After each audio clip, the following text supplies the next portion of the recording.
वयाच्या अवघ्या 13व्या वर्षी प्रेमानंद महाराज घर सोडून गेले होते. घर सोडल्यावर ते एवढी प्रचंड साधना आणि ध्यान करत होते की तहान भूक या गोष्टी त्यांना किरकोळ वाटत होत्या. एकदा तर त्यांना खूप दिवस झाले कुणीही भिक्षा दिली नव्हती, म्हणून भुकेने व्याकुळ होऊन गंगा नदीच्या कडेची माती त्यांनी खाल्ली आणि पुन्हा ध्यानाला बसले. बिकट परिस्थितीमधून प्रेमानंद महाराज जात असताना त्यांच्या दोन्ही किडन्या पूर्णपणे खराब झाल्या होत्या. कि दोनों किडनी फेल हैं, हर तरह की परेशानी है, लेकिन हर परेशानी में एक आनंद है.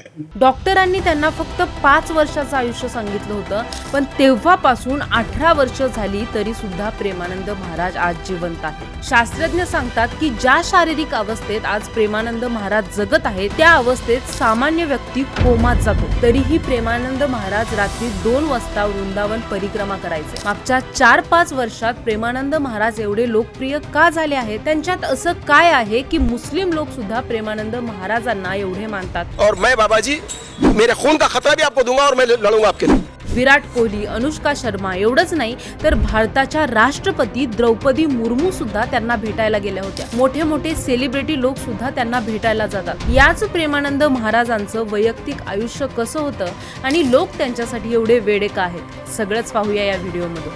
त्याआधी वारी या चॅनलला सबस्क्राईब करा आणि व्हिडिओ शेवटपर्यंत नक्की बघा. साल होतं 1969. उत्तर प्रदेश मधल्या कानपूर जिल्ह्यातल्या अखेरी गावात एका ब्राह्मण कुटुंबात प्रेमानंद महाराजांचा जन्म झाला. त्यांचं नाव होतं अनिरुद्ध कुमार पांडे. त्यांचे वडील शंभूनाथ पांडे आणि आई रमादेवी हे धार्मिक विचारांचे होते. त्यांच्या घरात सतत संतांचं येणं जाणं असायचं. घरात सत्संग सारखे कार्यक्रम व्हायचे. एवढंच नाही तर अनिरुद्धचे आजोबा सुद्धा संन्यासी होते. त्यामुळे लहानपणापासूनच अनिरुद्धला आध्यात्मिक ओढ होती. अनिरुद्ध त्याच्या वयाच्या लहान मुलांपेक्षा खूप वेगळा होता. बाकीची लहान मुलं खेळात रमायची, पण अनिरुद्ध त्याचा जास्तीत जास्त वेळ ध्यानधारणा, संस्कृत श्लोक पठण यामध्ये घालवायचा. 5वीत जायच्या अगोदरच तो पुराणांचा अभ्यास करायला लागला होता. जेव्हा त्याच्या घरात सत्संग असायचा तेव्हा तो सत्संग मध्ये हनुमान चालीसा, श्रीकृष्ण गोविंद हरे मुरारी यांसारखी भजनं गायचा. आणि दरवेळेस सत्संग मध्ये त्याच्या मनात एक प्रश्न यायचा की आई वडिलांचं प्रेम हे कायम राहतं की ते नश्वर आहे? एक ना एक दिवस सगळ्यांनाच हे जग सोडून जायचंय, तर मग माझं या जगात कोण आहे? मी कोणाच्या जवळ राहणार आणि माझी काळजी कोण घेणार? हळूहळू त्याला या प्रश्नाचं एकच उत्तर मिळायचं की ईश्वराशिवाय आपलं कुणीही नाही, ईश्वरच आपले आहेत. आणि वयाच्या 13व्या वर्षी त्यानं आपल्या आयुष्यातला सगळ्यात महत्वाचा निर्णय घेतला आणि त्याने मनाशी ठरवलं की आपण घर सोडायचं. वयाच्या फक्त 13व्या वर्षी त्याने आपल्या आईला सांगितलं की मला ईश्वराचा शोध घ्यायचा आहे आणि त्यासाठी मला घरातून निघून जावं लागेल.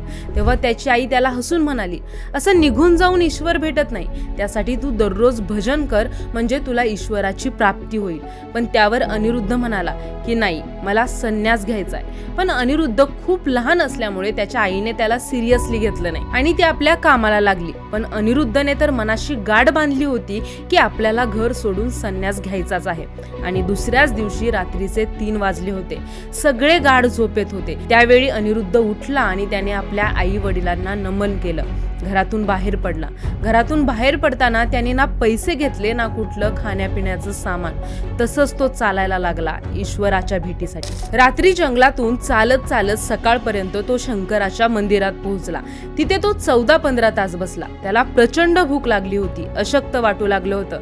त्यावेळी त्याच्या मनात विचार आला की घरी आपल्याला आई जेवण द्यायची, इथे आपलं कसं होणार? पण अनिरुद्धने मनाशी ठाम निश्चय केला की काहीही झालं तरी परत घरी जायचं नाही. त्यानंतर अनिरुद्ध शंकराच्या पिंडीजवळ ध्यान करत बसला होता. तेवढ्यात तिथे एक माणूस आला आणि म्हणाला, इथे एक पुजारी असतात, ते कुठे गेले? तर अनिरुद्ध म्हणाला, मला माहित नाही, मी आत्ताच इथे आलेलो आहे. तर ते म्हणाले की मी त्यांच्यासाठी दही आणलं होतं, पण ते इथे कुठेच दिसत नाहीत, हे दही तूच खा. त्यानंतर ते दही अनिरुद्धने खाल्लं आणि परत ध्यान करत मंदिरात बसला. आणि त्याच्या हे लक्षात आलं की हा काही योगायोग नाही, हा भगवान शंकराने दिलेला संकेत आहे आणि ईश्वर सदैव आपल्या पाठीशी आहे आणि आपली काळजी घेत आहे. आता घरच्यांना माहीत पडलं की आपला मुलगा घर सोडून निघून गेलाय. त्यांनी 3 दिवस खूप शोधाशोध केली आणि शेवटी ते मंदिरात येऊन पोहोचले. त्यावेळी अनिरुद्ध ध्यान करत बसला होता. अनिरुद्धच्या वडिलांनी त्याला आवाज दिला आणि ते म्हणाले, उठ. तेवढ्यात अनिरुद्ध खूप घाबरला, कारण त्याचे वडील खूप कडक होते. पण तरीही तो उठला नाही. परत दुसऱ्यांदा वडील म्हणाले, उठ, तरी अनिरुद्ध उठला नाही. तिसऱ्यांदा एकदम मोठ्या आवाजात वडील बोलले, तुला सांगितलेलं कळत नाही का, उठ. तर अनिरुद्ध मान खाली घालून म्हणाला की मी तुमचं ऐकणार नाही आणि मी घरी सुद्धा येणार नाही, कारण मी ईश्वराच्या शोधासाठी निघालेलो आहे. त्यानंतर अनिरुद्धच्या वडिलांनी त्याला जवळ घेतलं, मिठी मारली आणि 3 वेळा राम राम राम असं म्हटलं आणि आशीर्वाद दिला की हे माझ्या मुला, तू नापीक जमिनीवर जरी बसलास तरी तुझ्यावर फुलांचा वर्षाव होईल, हा माझा आशीर्वाद आहे.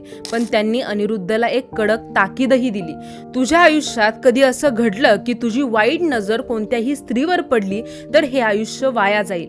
जर तुला संत व्हायचं असेल तर असं जीवन जग की आम्हाला कधीही अशी तक्रार येऊ नये.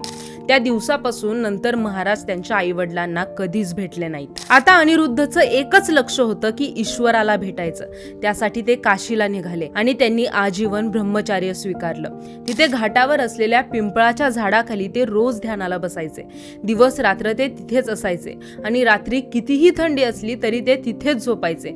झोपायला त्यांना नीट पांघरून सुद्धा नसायचं. त्यांची दिनचर्या खूप कडक होती. तिथं असताना ते पहाटे 2 वाजता उठायचे, गंगा स्नान करायचे आणि ध्यानाला बसायचे.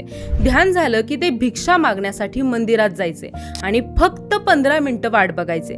जर त्या 15 मिनिटात कोणी खायला दिलं तर ठीक, नाहीतर परत येऊन ध्यानाला बसायचे. एकदा काय झालं, खूप दिवस कोणीच त्यांना भिक्षा दिली नाही.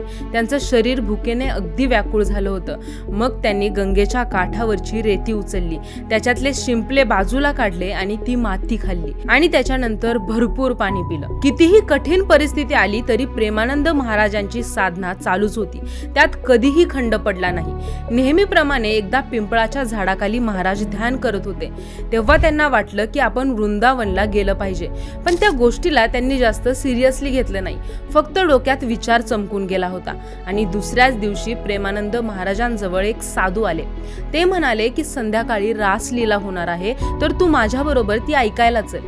पहिल्यांदा महाराजांनी नकार दिला, पण ते साधू खूपच आग्रह करू लागले. म्हणून ते त्यांच्याबरोबर रासलीला पाहायला गेले आणि तोच त्यांच्या आयुष्याचा टर्निंग पॉइंट ठरला.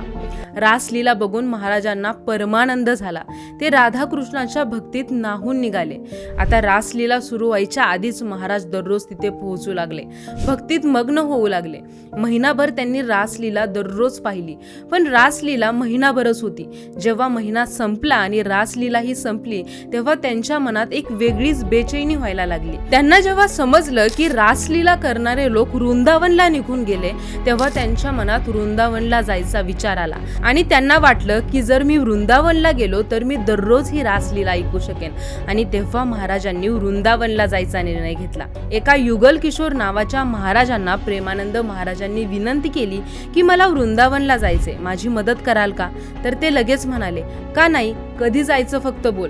तर प्रेमानंद महाराज म्हणाले, कधी पण चालेल. तर ते म्हणाले, उद्याच जायची तयारी करूया. आणि युगल किशोर महाराजांनी दुसऱ्याच दिवशी प्रेमानंद महाराजांना वृंदावनला जाणाऱ्या ट्रेनमध्ये बसवलं आणि प्रेमानंद महाराजांनी वृंदावनला जायच्या आधी प्रभू केशवदेव यांचं दर्शन घेतलं.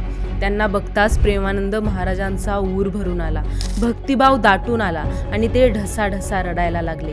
हे बघून मंदिरात आलेले सगळे लोक चकित झाले. प्रेमानंद महाराजांच्या पाया पडू लागले, त्यांना हार घालू लागले, प्रसाद देऊ लागले आणि प्रेमानंद महाराजांना वृंदावनला पोहोचवण्यात आलं. प्रेमानंद महाराजांची इच्छा पूर्ण झाली.